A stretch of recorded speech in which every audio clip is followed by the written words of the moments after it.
Fratelli Tutti du pape François, suite L'horizon universel, suite, numéro 148.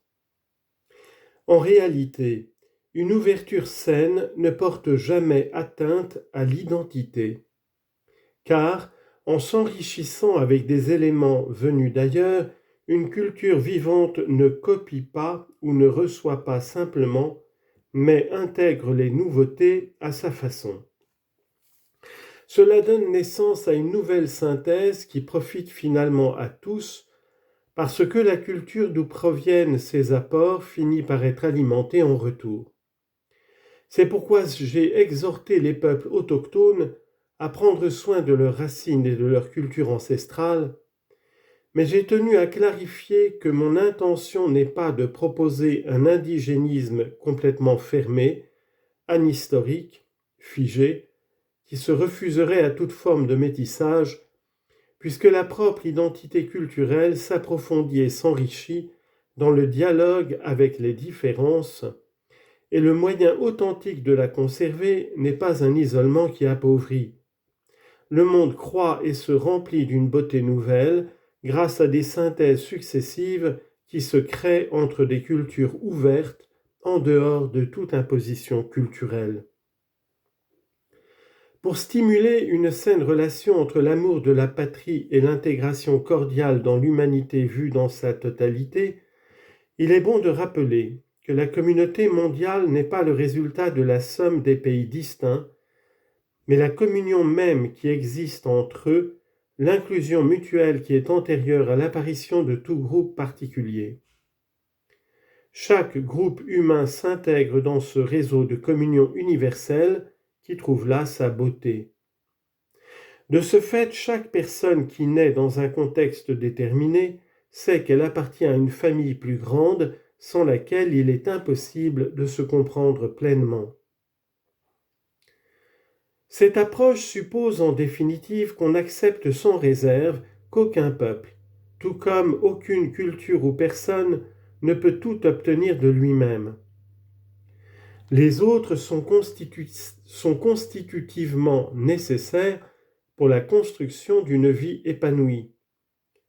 La conscience d'avoir des limites ou de n'être pas parfait, loin de constituer une menace, devient l'élément clé pour rêver et élaborer un projet commun.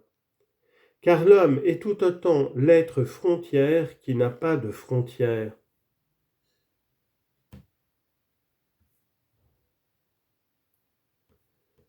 Citation, expression de Georg Simmel, tirée de Pont et Porte. À partir de la région de chacun, grâce à l'échange régional par lequel les pays les plus faibles s'ouvrent au monde entier, l'universalité peut préserver les particularités. Une ouverture adéquate et authentique au monde suppose la capacité de s'ouvrir au prochain dans une famille des nations. L'intégration culturelle, économique et politique avec les peuples voisins devrait être accompagnée d'un processus éducatif qui promeuve la valeur de l'amour du prochain, premier exercice indispensable pour obtenir une intégration universelle saine. Dans certains quartiers populaires, où chacun ressent spontanément le devoir d'accompagner et d'aider le voisin, survit encore l'esprit de voisinage.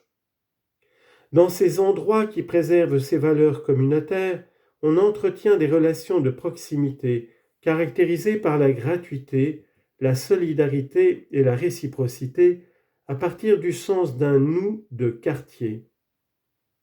Puisse cela se vivre également entre les pays voisins, afin qu'ils soient capables de construire des relations cordiales de voisinage entre leurs peuples. Mais les visions individualistes se manifestent dans les relations entre pays.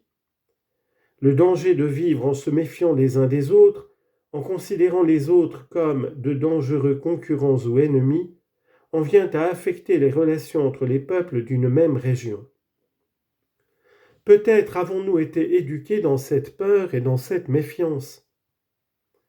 Certaines nations puissantes et de grandes entreprises profitent de cet isolement et préfèrent négocier avec chaque pays séparément. En revanche, pour les petits pays ou les pays pauvres, s'ouvre la possibilité de conclure avec leurs voisins des accords régionaux qui leur permettent de négocier en bloc et d'éviter de devenir des segments marginaux et dépendants des grandes puissances. Aujourd'hui, aucun État national isolé n'est en mesure d'assurer le bien commun de sa population.